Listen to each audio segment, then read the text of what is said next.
Hello, and welcome to the Coach Right podcast, where we explore how to turn coaching expertise into published pages. I'm your host, Helen O'Neill, portfolio career specialist, accredited future of work coach, author and creator of Coach Right 90, the writing programme specifically designed for coaches. You can get the episode show notes and your free guide to publishing options at coachright.co.uk. It's time for the next chapter. The Coach Right podcast. Helen here, recording on Saturday, the 28th of March, 2026. And this is episode 18. My guest today is Sue Finch, and we will be talking all about her book, A Museum of a Life. Today's conversation with Sue really stuck with me. She has such a beautiful way with words, and I absolutely adore how she describes the curation process for her poetry collection. I'm sure many of us dabbled with the form earlier in our lives, and possibly some still do, but it's the journey of taking a selection of individual pieces of work and putting them together in a way that feels cohesive and takes a reader on that journey that really stuck with me. She also has one of the best bios I've ever heard. It's been a packed few weeks. I attended Ireland's publishing show, and as you can imagine, came home with a whole list of actions, which I will share with you in a moment. But before I do, I'm mindful that last time I shared some tips for attending conferences in terms of planning ahead of time. And I realised that nobody really talks about what it's like after you come back from a conference like that. And obviously this is going to affect different people in different ways, but I've noticed that there are themes.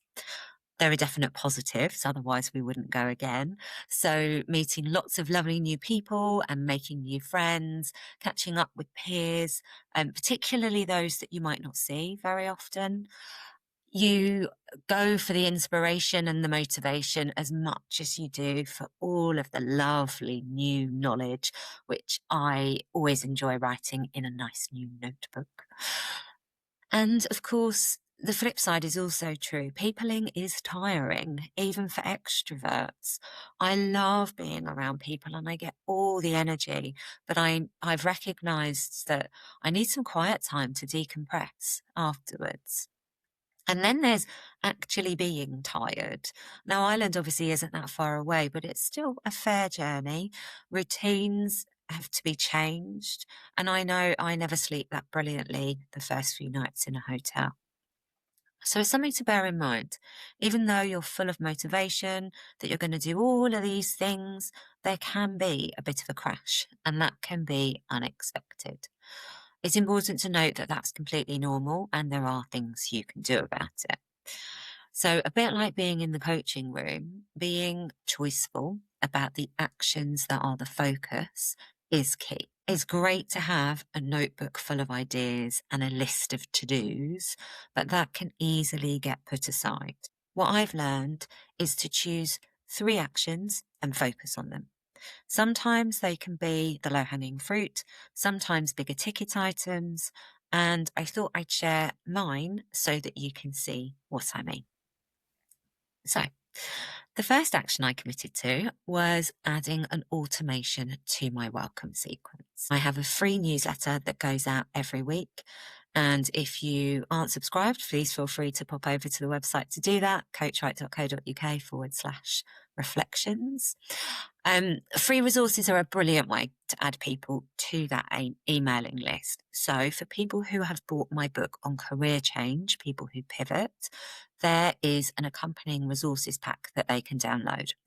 I know that they found the book useful because they've asked for that resources pack, which is lovely.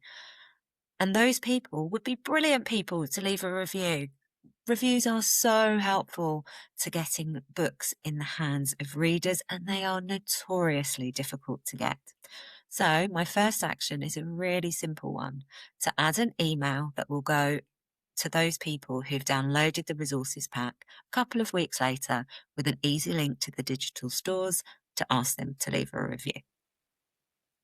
My second takeaway was a mindset shift. We talk a lot about AI on this show and the ethics around when to leverage the tools and when it doesn't feel like it aligns with our values. The author space is similar in that the creation process feels like the human part, while the business and the marketing side we're normally quite happy to hand over. And while there are content farms churning out all sorts of AI slop, in the right hands, AI can produce content that is reasonable. There was one particular talk where the speaker had done an experiment to see if reasonable content with no human connection could make money. And it could. They used AI to help them generate a book. They gave it a title. They put it on Amazon and they made lots of money in a very short space of time. I think this is important because we are told that it's hard to make money out of books and that it's really hard to make money out of one book. Now, this particular experiment was in a genre where readers are voracious. We call them whale readers because they read so much content. And he had specifically targeted a genre like that in order to be able to capitalize on that whale reader market. As coaches, we often believe that we're not allowed to take a commercial approach to publishing. And while this doesn't necessarily translate to the type of book that is in the thought leadership space that most of us write in, my key takeaway was advertising. Because when he'd written and published the book, the advertising was what got it into the hands of readers. Now, I've been putting off advertising for quite some time, so I'm committing to having a bit of a go and see what happens. I'll share with you how I get on. And number 3, as you all know, I've been working on the resilience book and I am really proud of how it's shaping up. I've actually booked my editor, which is slightly terrifying. I don't normally do that until I've finished self-edits, but I feel like I'm ready to do that now. When I tell people about the topic of my work in progress, they normally nod and say, yes, there's a need for that kind of book. I need that book in my life. But at the conference, 2 individual people also said that children need that book and that parents need that book. I've never written for children, but I know that they're right. How many of the conversations that we've had on this show about coaches' paths to publication started because somebody said, you should write a book about that. So once the adult version is out, I'm going to look into it. I'm not going to commit 100% that I'm going to evolve the content for a younger audience, but I'm definitely going to put some serious thought into how I might make that a reality. So having returned from Ireland full of enthusiasm, my attention this week has been entirely absorbed by the consultancy part of my portfolio career. Now, I don't talk about this very often, but I think it's important to call out that when you have multiple streams of income and a diversified career, people often think that that flexibility means less work, when in fact, sometimes different parts of your portfolio need you at the same time. That's been me this week. Now it's all good. It's meant some early mornings, some late nights, and working at pace. Those lovely, nice, neat boundaries have been a little bit fuzzy. I've had to really prioritize my clients, my consultancy commitments, and made some choices about not doing some of the things that I would have liked to have done. When I'm working with clients in the coaching space who are considering moving to a portfolio career, we often plan for scenarios like this and how they're going to support a peak in work when there's more than one stream without getting ill. Now, of course, it all balances out in the long term, and it is important to redress the balance if you've had a busy time. But I also think it's really important to be honest about it. So I thought I'd share that with you today. The last thing I wanted to share in terms of Personal update was we ran another aspiring writers session for the EMCC UK yesterday, where I facilitated a fireside chat with friends of the show, Colin Tapscott and Helen Hopper. They were guests on episode 7 and 10, respectively. It was such a vibrant conversation, and having two perspectives on their paths to publication was incredibly inspiring. I'm looking forward to continuing that series in the months that come.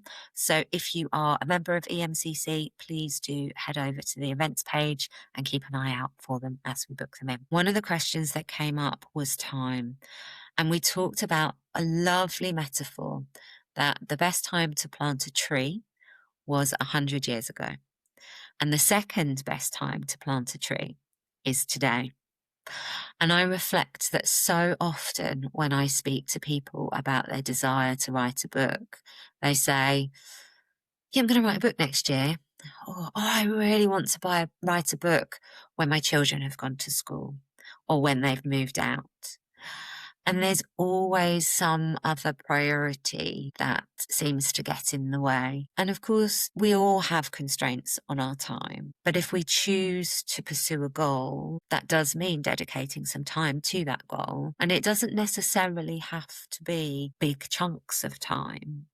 It's one of the reasons I started Coach Write 90, because actually making that decision and putting your stake in the ground and saying, yes, I'm going to write my book means showing up and doing the work. And it's amazing how much progress can be made in a short period of time.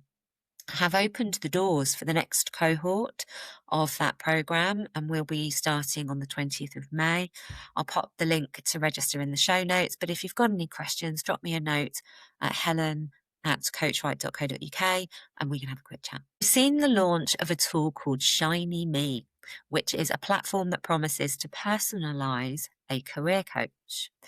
It's part course, part bot, and early users have said it's pretty good. Although, of course, there has been a cautionary note from those coaching industry leaders. So once again, we're seeing a friction between the positive aspects of democratization and accessibility that these tools provide and the ethical concerns of how they're positioned. I reflect on that all-important psychological safety that a coach provides, and that can only be created in a human-to-human connection. It still feels like our responsibility as professional coaches to ensure we're easy to speak to, easy to build trust with, and crucially, are non-judgmental. There are definite overlaps in the writing space. There are places for tools like this, as well as not instead of. And I do worry that the vulnerability of some clients might be exploited. Now, this particular platform is promising a human integrated model as part of their roadmap, so we'll keep an eye and see what that brings. As event season continues, if you do get the opportunity to attend something in person, either a festival, a CPD event, or a conference, please go. There will be so much information and lots of conversation about the topics we've covered here. I'd love to hear what you learn and see if we can incorporate some of it into the show. Right, that's enough from me. It's on with today's episode and the interview with Sue. It's time for the next chapter. Welcome to the Coach Write podcast. My guest today is Sue Finch. Sue is an EMCC accredited coach and poet. She's also the host of the podcast Singing as the Darkness Lifts. She loves the coast, peculiar things, and the scent of ice cream freezers. Her poems have been widely published in magazines and journals, and 2 full poetry collections, Magnifying Glass and Welcome to the Museum of a Life. Welcome to the show, Sue. Thanks, Helen. I don't think I'll ever get over how nice it feels to be introduced. Thank you. And I particularly love your introduction that's on your website around loving the coast, peculiar things, and the scent of ice cream freezers. It's such a poetic sentence in its own right. I just had to include it in the introduction. Thank you. So if you can start by telling listeners a little bit more about you, your practice, and your path to publication. Nice. Okay, so I had a 30 year career in education, and 17 years of that at the end of that career were as a primary head teacher. So that was my recent ending, if you know what I mean. And as part of that, I always enjoyed continuing professional development. So a lot of that was on the path to becoming a head teacher. And what I found out about myself was I like to study something, put it into practice for a while, and then see what I wanted to study next.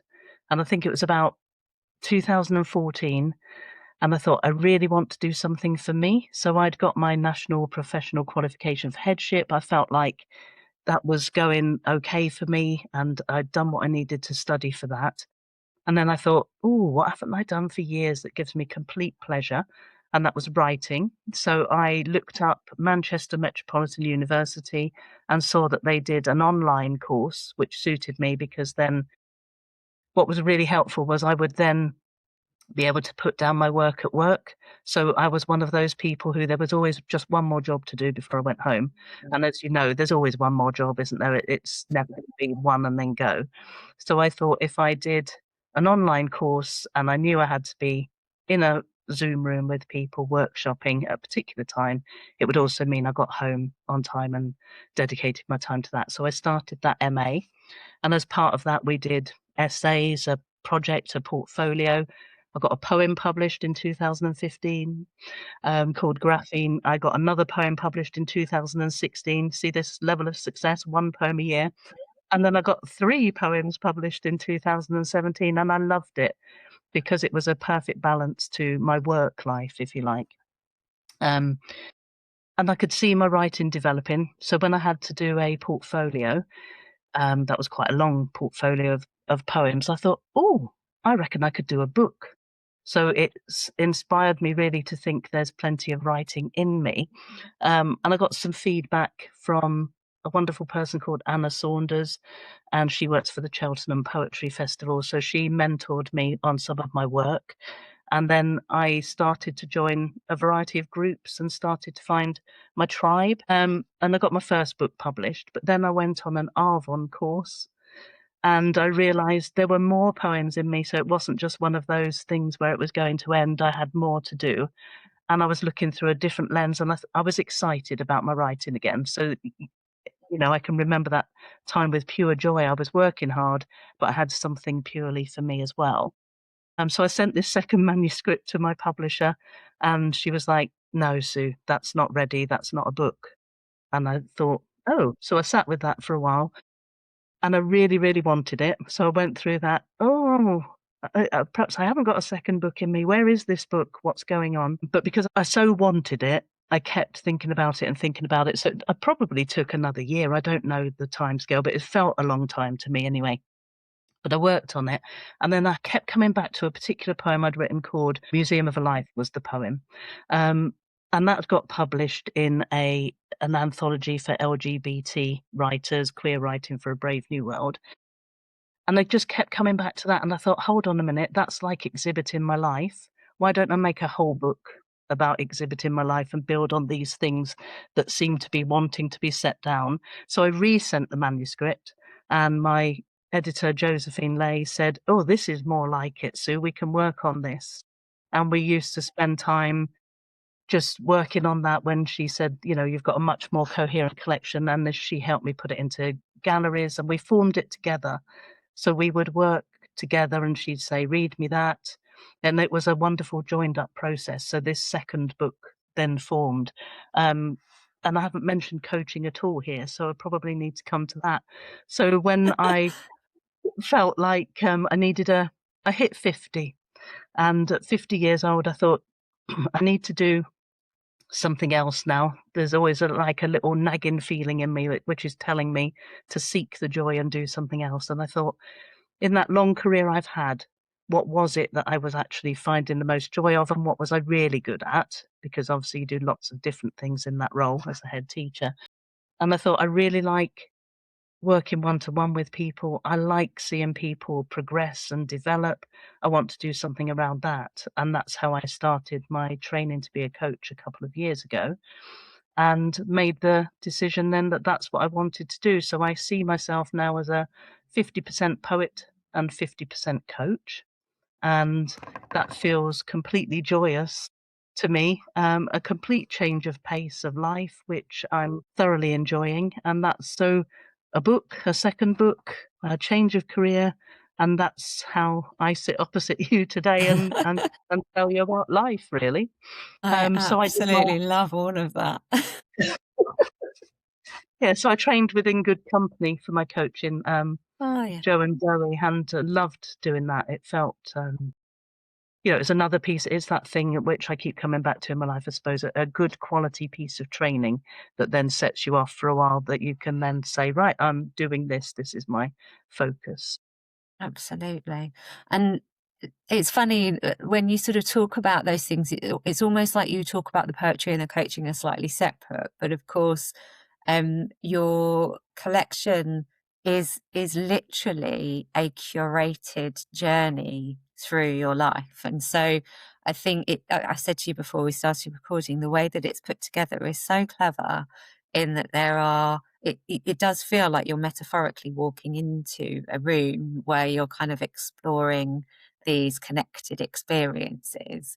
And of course, in life, we have the seasonality when we're moving from one metaphorical room to the next. And so the parallels there kind of come through as well. That's a really wise point, isn't it? Because when I say that 50-50 thing, I think I had to lean into that for a while and think, are there two me's? And there isn't. There is only me. So the me that's a poet, it was very silent. But the me Yeah. in the coaching room can be very silent, but they're different kinds of silence, aren't they? But yes, what you see in front of you and what people hear when I speak is the me that is the me. And I love that actually they're interwoven. Mm. And when I go to your website, it feels like one thing. Although there are your coaching services, your poetry, and there's some arts related things as you would expect from somebody as creative as you. So I do a lot of work with portfolio professionals, so people who have multiple streams of income and diversified careers, but actually having the unified identity of what those things are together is what makes that career successful. To see that is a wonderful thing. And how do you balance the two when how does poetry come into your coaching? How does coaching come into your poetry? Oh, lovely question. So I have a particular poem that I like to use in coaching if the person I'm sitting with is up for it and likes creativity, which I suppose lots of people that I do work with will like that. So that's Edith Canceller's The Table. And then I wrote a little, so I still use tools in my coaching, and I wrote a little tool about that, which is about putting things down, because I'm a great believer that sometimes, and I suppose that comes from having a very busy job, I needed to admit that I needed to put some things down in order to move forward. So I've got that one and I really like it. And I suppose this year, 2026, is the year where I just want to find another two that really resonate with me. And I haven't found them yet, but I'm not worried about that.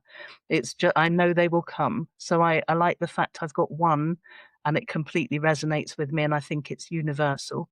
And then I think I will find two others that speak to me, and that feels a set of three.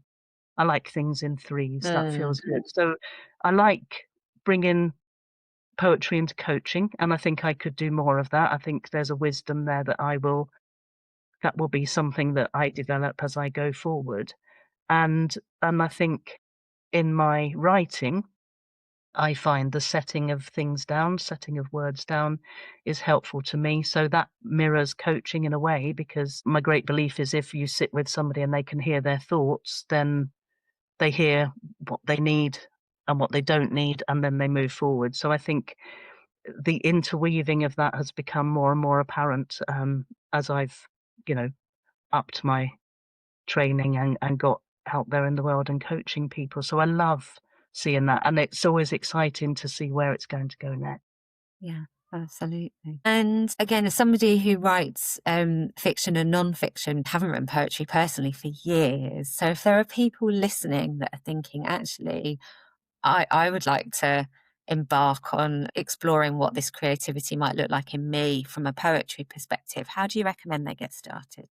Yeah, I think everybody has something in them that wants or needs or can benefit from being written down. So I'd say get yourself a writing journal.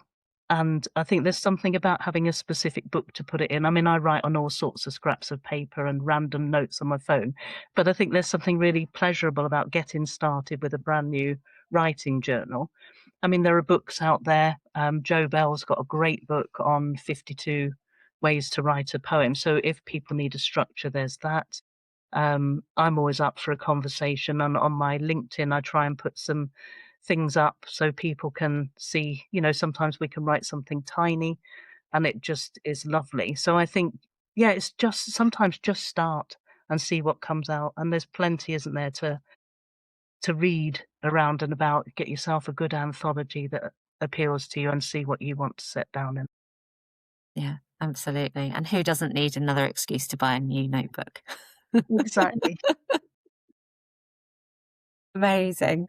And the other thing that fascinates me is how you came to this curation process. So you've got this collection of poems and you've had feedback that it's not quite ready yet. And you've kind of gone away and reflected on that and then come up with this idea of the museum concept. How did that then go from these dispersed poems into that curated final anthology? I have this thing in my brain about really liking things in chronological order, and I didn't want to be the poet that always writes in chronological order because it didn't feel authentic, but my brain's going, "Oh, let's start at the beginning and work towards the end." Um, so when I was thinking about a museum, obviously that curation is important. So obviously there is an element of chronology because my brain is wired like that. So some of the poems in Gallery 1 are to do with childhood. I fell in a pond as a child and I couldn't help wanting that poem in the book. So I put that at the beginning. But then each gallery having a theme of its own tied it all together. And I also think that as a reader, if you open, I mean, I always read books. This is my chronological thing. I start at the beginning and read through to the end. And that's what I love to do. And I suppose if I'm reading for a second or third time, I might dip. But I know there are people who are not wired in the same way as me who like to just pick up a book and go somewhere, delve in. And I thought how that would appeal to them, really. You could just look at the galleries and think, do I want to go to the Gallery of Dreams? And then, so it seemed to me to appeal to my themes that seem to be in my life and readership. And again, just breaking my chronological thing. And Josephine helped with that. And I think the thing that I hadn't thought of was we put the exhibits into cases and that made like a tiny mini poem for each gallery at the start. And I think again, as a reader, hopefully that just generates some extra interest. I'm going to see a blue apple in a case. What's that going to tell me? So it might attract people to a poem beyond what the title on its own does. Yeah, amazing. And you've mentioned your editor a few times. Again, I'm fascinated by how the editing process works with poetry. Can you tell me a bit more about that, please? Yeah, of course. So I think because I'd worked with Josephine and her husband Peter does the setting down, the typesetting and all that kind of stuff. But because I'd worked with Josephine on the first book, and you get to know somebody, don't you, when you spend more time with them. And it was even easier the second time. So obviously she challenged me to write the best book I was capable of. And then we had that slightly different relationship because we knew each other better the second time we worked together. And I was less nervous. So when she would say, "Okay, Sue, we need to hear this poem out loud," I think when I first started, my sister always used to say to me, "How can you be a poet if you're too nervous to read your words out loud?" So I had to do a lot of work to develop my confidence. But it was joyous. I'd open up a Zoom room with Josephine at the weekend, and she'd say, "Right, let's have a look at this garden pond poem. Read it to me." And it's like coaching. When you hear something out loud, you can see and hear what needs to change or what works really well. So, and we laughed a lot. One of my key values in life is humor, and I loved it when I can't even remember the things we laughed about, but it was joyous. You know that feeling when you're I suppose it's work, isn't it? Because you're putting out a book, but it never felt like work. It felt like a partnership and creating something together. And that's a privilege when somebody spends their time with you to help you put something into the world. I think that's great. Yeah, absolutely. The other thing that I really love about your book is the cover. Can you share the story of how the cover came to be? Yeah, and I'd love to say that that was my idea, but it certainly wasn't. So Black Eyes Publishing work with a chap called Jason Conway. So he's a designer. Um, so he did the first cover for Magnifying Glass, and we were pleased with that. So it was, pretty obvious we were going to ask him to come up with some ideas. But we had no particular idea. If you go to somebody as an artist, I think it's probably beneficial if you say a bit like this would be helpful. But we didn't really have any ideas. And obviously, we'd got a publication date set and we needed a cover. So Josephine would sketch out some things. First of all, she wanted or had the idea of a body, but the body was separated into galleries. But that to me didn't, it said what it was about, but it didn't grab me as a cover. And then one particular session I went to her, she showed me a fossil that she had and an apple. And she'd put them together and just was showing me on the Zoom screen. And then she took that as a photograph. And we just loved it. Me, because it was exhibits, and that's the whole point of the book.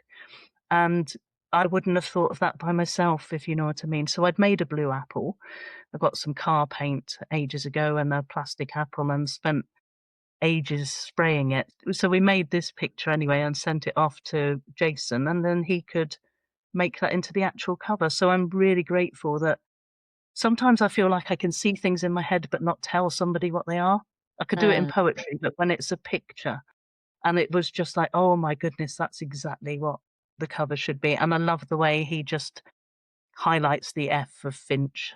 Do you know what I mean? It was on fire in book one, and then it's blue in book two. And I just think there's something about somebody who just draws attention to your name. mm. Yeah, those details that kind of weave their way through as you see them on the bookshelf are beautiful, aren't they? So, Yeah. and how do you get your books into the hands of readers?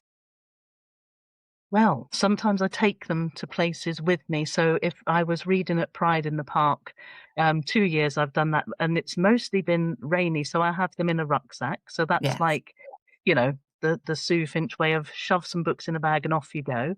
Um, I like to make sure that I promote my links if I'm in a Zoom room, so people know that I've sold out on my website of Welcome to the Museum of Life, which makes me laugh, but I can get more author copies, but I can point people to places they can buy them.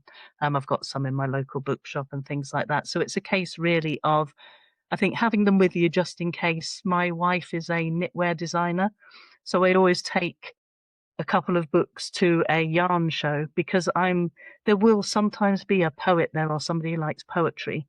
And if they ask me what do, I don't knit, so I can talk about knitting and I can help people. But, if anybody is actually interested in the me of me, then I'll say I'm a poet, and if they say, "Oh, I like that." So I have sold 1 or 2 books at, Brilliant. yarn shows, if you know what I mean, which it just feels fun and exciting to do stuff like that. But yes, and there's nothing more flattering than when somebody says, "How do I get hold of your book?" You know? Absolutely. I've just got this image in the knitting show. I've been to some of these shows before where they've got rows and rows of yarn providers and pattern designers, and I've just got this image of people kind of gathered around you listening to poetry in the corner doing their knitting and crochet.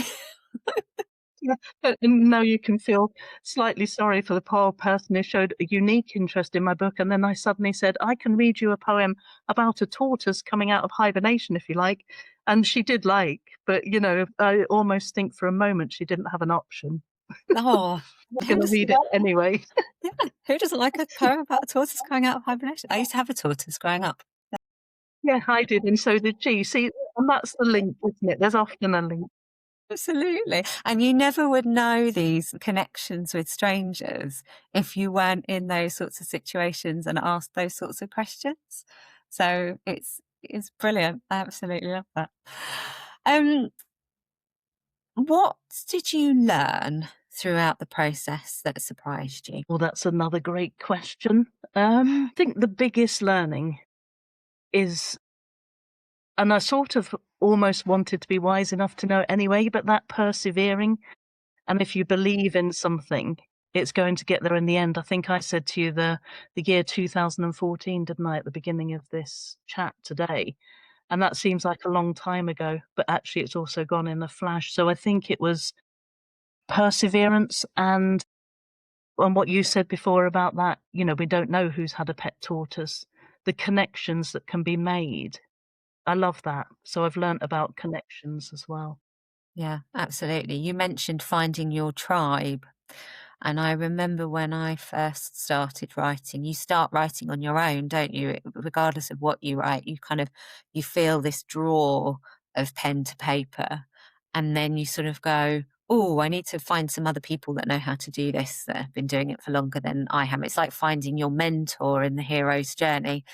And then gradually you find people that are in the same world, and they might not necessarily be the same genre, the same type of writing as you, but they have the same passion, and that's quite a special place to be. Coaching's like that too, I think, in some respects. So how did you go about finding your tribe? Yeah, I think because I wrote a lot of stuff in lockdown, things were online. So I found the Gloucester Poetry Society through Anna Saunders and Josephine Lay. So that's monthly. So I go there. And then, of course, you hear about other things that are happening. I've kept my tribe from the MA. So there are people there that I still write to and talk to, again, not in real life, for want of a better term, but on emails and social media. And it's knowing which of your tribes are going to give you the most joy at different times, isn't it? Mm, Or who you need. Sometimes if I'm feeling a little bit down or a little bit lost, I think, who is it now that if I spend time with them, that's going to uplift me and put me back onto the right kind of Sue track again. So I think, yeah, I was lucky to find lots online. If you'd have asked me before 2020 if I knew how to do a Zoom room or would be comfortable seeing myself on screen, I would have said, flipping heck, no, thank you. And yet, the majority of my time now for things, coaching is online for me most of the time, and poetry is often online. Yeah, it's interesting, isn't it? And I think the more people you meet, the more recommendations you get to go to different groups and do different things. I've just spent a wonderful hour every day, well, every day that I could make it in January, writing hours, 10 till 11 o'clock in the morning. So if I wasn't working at that time, that's where you would find me. And I think that's a whole massive tribe of more than 200 people, but I felt at home there. We mm. didn't speak, we were just writing. So two wonderful poets led it and we could write. But that was a feeling of, oh, I belong in this space. It's funnily enough, I run writing sprints 3 mornings a week, 7 to 8, actually, a little bit earlier. Yes. And exactly the same. You arrive, you say a quick hello, timer gets set, heads down. Even though it's virtual, there's something special about writing with other people. Even though you're not talking to them, you probably can't even see them because you minimize your screen, don't you? And so you're just tap, tap, tap, tap, tap, tap, tap, tap away. And then until the end, and everyone sort of jumps when the timer goes off because it's always a bit of a shock. And then suddenly you've got words on the page, and it's just like, oh, okay, everyone have a nice day. Bye. See you tomorrow. Yeah, because I'll distract myself, if Mm, I'm writing on my own, unless I'm completely in the zone, in which case it's fine. But sometimes I'll get fed up if it's not flowing properly. But when you're in a room with other people, you go beyond the point of stopping your flow. It's lovely. yeah, I think so too. Um, Something I always recommend people do, and until they've done it, is like they don't believe you, and then they turn up to their first sprint, and they're like, "Oh yeah, this Now is I what I get need it. to do." So, I always ask people what their future writing plans are. What's on the horizon for you soon? Yeah, so I'm churning out poetry. So I'm going through one of those periods in my life where lots of poems have been happening and are happening, and that's joyous. But what I'm doing is not rushing myself. So I would love to have a third book, but I think book one needed to be set down. It was locked down and I needed it out there. Book two was written for that different reason of admitting the exhibiting of things. And book three, I'm really going to edit and craft and take my time with. And I think I've just started to go into prose poem land, which is quite new for me. So I like that. So I'm excited to see where that goes. But it feels nice to be in a period of lots of writing. Feels good and creative. And it's, I suppose it is a different creative experience to almost go where the muse takes you and then look at what you've created and say, okay, these things sit within a theme that can become an anthology. These things sit outside the theme and might be separate, almost like a standalone book, fiction story versus a series. You know, it's sort of how they come together, which is again fascinating. Yeah, yeah, and I color code because there are some poems I've written which are really deep and important to me, Mm. but they're not for a next collection. So they've got a little blue tag on them. So And that will they're be the separate. name of that collection, presumably, when that is finished to a point The where blue it's the tag. blue tag poems. And pretty much every conversation I have with people about writing at the moment has some element of AI thrown in. How, if at all, do you use AI in your process? Yeah, so none in my published books, but I do have a bit of a cautionary tale Go on. because I was sitting here, I'd written so sometimes I write something and I think, "Oh my goodness, that is good." Yeah, and I'm right. And sometimes I write something and I think that and I'm wrong.